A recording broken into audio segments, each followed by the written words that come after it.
میں نے اس کی سوچ کا جواب نہ دیا۔ کار سٹارٹ کی اور بینک کے سامنے آ کر رک گیا۔ پھر میں اسے لے کر بینک کے کاؤنٹر پر گیا۔ 20 منٹ کے بعد چیک کیش ہو گیا۔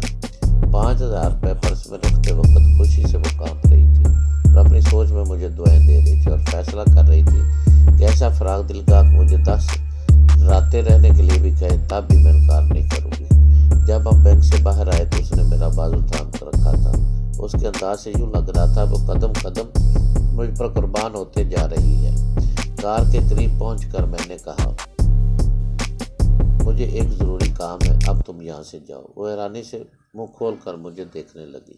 کیا تم مجھے اپنے ساتھ نہیں لے جاؤ گی؟ نہیں، یہاں سے تمہیں ٹیکسی میں مل جائے گی۔ میں تمہیں اس لیے ساتھ نہیں لے جاؤں گا کہ میں نے تمہاری قیمت نہیں دی ہے۔ یہ 5000 روپے تمہارے بچوں کے لیے ہے۔ یہ بڑے ہی افسوس کا مقام ہے۔ ہم عورت کا لباس اتارتے وقت یہ بھول جاتے ہیں وہ کسی کی ماں بھی ہے۔ میں تم سے بہت کچھ سیکھ کر جا رہا ہوں۔ میں نے کار میں بیٹھ کر دروازہ بند کیا۔ وہ گمسم کھڑی ہوئی تھی، مجھ سے بہت کچھ کہنا چاہتی تھی لیکن میں نے کچھ کہنے کا موقع نہیں دیا۔ کار سٹارٹ کی اور تیزی سے ڈرائیو کرتا ہوا اس سے دور ہوتا چلا گیا۔ 3 ماہ کے عرصے میں اب تک چچا جان اور غزالہ سے سامنا نہیں ہوا تھا۔ میں یہ چاہتا تھا کہ جب تک انہیں ہر اعتبار سے کمزور نہ بنا دوں میں اس وقت تک ان کا سامنا نہیں کروں گا۔ اتفاق سے چچا جان کے گھر والوں نے بھی ہمیں نہیں دیکھا تھا۔ میں نے پھوپھی اور زرینہ سے کہہ دیا تھا وہ خواہ بخواہ اپنی عمارت کی نمائش نہ کریں جب تک میں نہ کہوں۔ اس وقت تک آمد و رفت کے لیے کوٹھی کا پچھلا رستہ اختیار کریں۔ لیکن اس روز نئی کار میں بیٹھ کر سامنے والے گیٹ سے اپنی کوٹھی کے احاطے میں داخل ہوا۔ زرینہ نئی گاڑی دیکھ کر مچل گئی۔ میں اسے سیر کراؤں۔ میں نے اس کی خواہش پوری کی، اسے ساتھ لے کر دوپہر تک گھومتا رہا۔ جب ہم کوٹھی میں واپس آئے تو چچا جان سے سامنا ہو گیا۔ وہ اپنی کوٹھی کے مین گیٹ سے باہر آ رہے تھے۔ میں نے کار ان کے قریب لے جا کر روک دی، پھر کار سے اتر کر انہیں سلام کیا۔ وہ مجھے اچانک اپنے سامنے دیکھ کر اس قدر حیران تھے کہ سلام کا جواب دینا بھول گئے۔ کبھی وہ کار کو دیکھ رہے تھے، کبھی میرے سوٹ اور کبھی میری بدلی ہوئی شخصیت کو۔ میں نے مسکرا کر کہا، چچا جان کیا آپ نے مجھے نہیں پہچانا؟ میں فرحت ہوں، آپ نے مجھے اپنی کوٹھی سے نکال دیا تھا، اس لیے اب میں سامنے والی کوٹھی میں رہتا ہوں۔ وہ حیرانی اور بے یقینی سے سامنے والی کوٹھی کو دیکھنے لگے۔ میں ان کے خیالات پڑھ سکتا تھا مگر پڑھنے کی ضرورت نہیں تھی۔ ان کے چہرے سے حیرانی اور پریشانی اور ندامت ظاہر ہو رہی تھی۔ میں نے پھر مسکرا کر کہا، معلوم ہوتا ہے میری خوشحالی دیکھ کر آپ کو صدمہ پہنچا ہے۔ نہیں بیٹے، انہوں نے جلدی سے کہا، میں بہت خوش ہوں، اللہ تمہیں اور ترقی دے۔ آج کل تم کیا کر رہے ہو؟ میں نے جواب دیا، جب اللہ ترقی دیتا ہے تو کچھ کرنے کی ضرورت نہیں پڑتی، ادھر کا مال ادھر ہی آتا رہتا ہے۔ پھر بھی کچھ تو معلوم ہو کہ کیا کرتے ہو۔ ان کے دماغ میں کھلبلی سی مچی ہوئی تھی۔ وہ جاننا چاہتے تھے کہ آخر میں کیا کرتا ہوں کہ اتنا دولت مند کیسے جلدی سے بن گیا۔ میں نے جواب دیا، آپ کی دولت مندی کا راز یہ ہے کہ میرے والد مرحوم کی زمین جائیداد نے آپ کو فرش سے عرش تک پہنچا دیا، لیکن یہ راز دنیا نہیں جانتی۔ میری دولت مندی کے پیچھے کوئی راز ہے اور یہ دولت اور شان و شوکت کتنے ہی راز و اسرار سے گزر کر آتی ہے۔ یہ ہم دولت مند جانتے ہیں مگر اپنے راز ایک دوسرے کو نہیں بتاتے۔ مجھے افسوس ہے میں فی الحال آپ کے سوال کا جواب نہیں دے سکوں گا۔ بیٹے تم اب تک اسی غلط فہمی میں مبتلا ہو۔ میں نے تمہارے ابا مرحوم کی زمینوں پر قبضہ جما رکھا ہے۔ میں سچ کہتا ہوں کہ میں تمہیں بیٹے کی طرح چاہتا ہوں، میں نے تمہارا حق نہیں چھینا ہے۔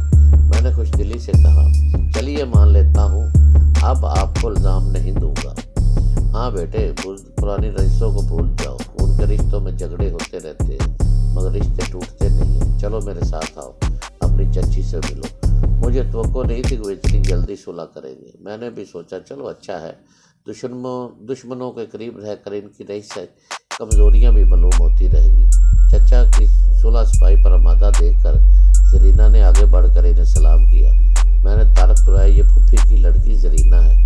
چچا جان نے رسمی دعائیں دی، پھر ان کے ساتھ چلتے ہوئے کوٹھی میں داخل ہو گئے۔ انہوں نے ہمیں ڈرائنگ روم میں بٹھایا اور اپنی بیگم کو آوازیں دینے لگے۔ میری نظریں چاروں طرف بھٹک رہی تھی۔ اس وقت مجھے اپنے اندر دل کے چور کا پتہ چلا۔ میں غزالہ کو تلاش کر رہا تھا۔ چچا جان سے صلح کرتے وقت میرے دماغ کے کسی چور گوشے میں غزالہ چھپی ہوئی تھی۔ شاید میں اس کے لیے یہاں تک چلا آیا کیونکہ اس کی وجہ سے یہاں سے نکالا گیا تھا۔ اس خوبصورت بلا سے خوبصورتی کے ساتھ ہی پچھلا حساب چکایا جا سکتا تھا۔ چچی ڈرائنگ روم آئی تو مجھے دیکھ کر ٹھٹک گئی۔ میری آنکھوں نے انہیں پل بھر کے لیے ٹھہرا دیا۔ وہ سوچ رہی تھی، اللہ یہ تو وہی آنکھیں، یہ آنکھیں پہلی بار ٹیکسی میں آئی تھی، پھر یہ آنکھیں۔ میں نے فوراً اس کی سوچ کو گرفت میں لیا۔ بس آگے کچھ نہیں سوچنا، جتنا ان آنکھوں کے متعلق سوچ چکی ہو اسے بھول جاؤ، آگے بڑھو، مجھے پہچانو اور میری آمد پر خوشی کا اظہار کرو۔ ان کے چہرے کے تاثرات یکسر بدل گئے۔ وہ مسکراتی ہوئی آگے بڑھی اور لہ کر بولی، آہا یہ تو اپنا فرحات ہے بیٹا، تمہارے یہاں آنے سے مجھے بڑی خوشی ہو رہی۔ آخر اتنے دنوں تک کہاں غائب رہے ہو؟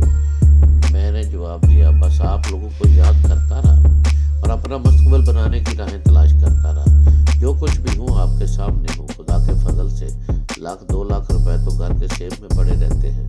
چچا جان نے مسکرا کر کہا، ہاں بھائی تم بڑے آدمی بن گئے ہو، مگر اپنی چچی کی طرح کنجوس بن کر نہ رہنا۔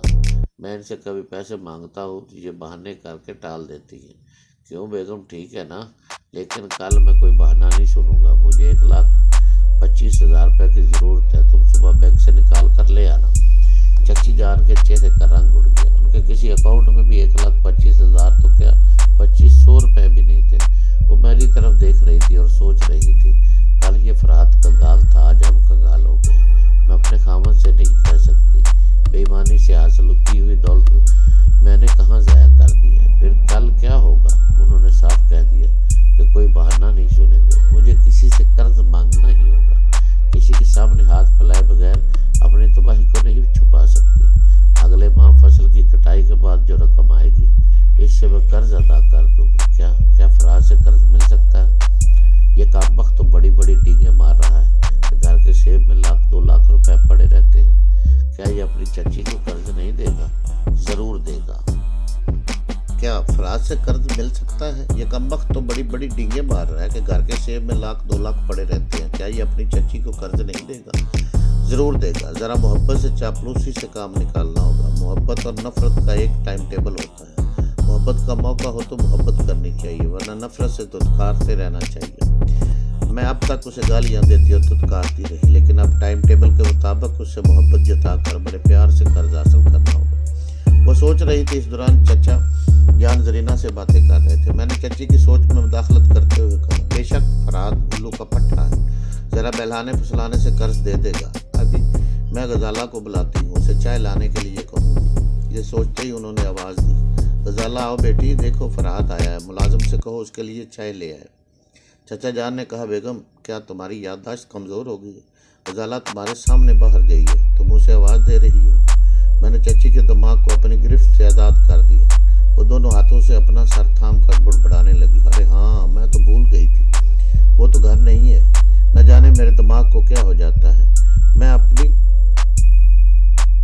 وہ اپنی انگلیوں سے پیشانی کو رگڑنے لگی۔ اتنے میں ظہیر کی آواز سنائی دی۔ وہ بڑے کرت سے سلام دعا کرتا ہوا زینے سے اتر رہا تھا۔ السلام علیکم ورحمۃ اللہ وبرکاتہ۔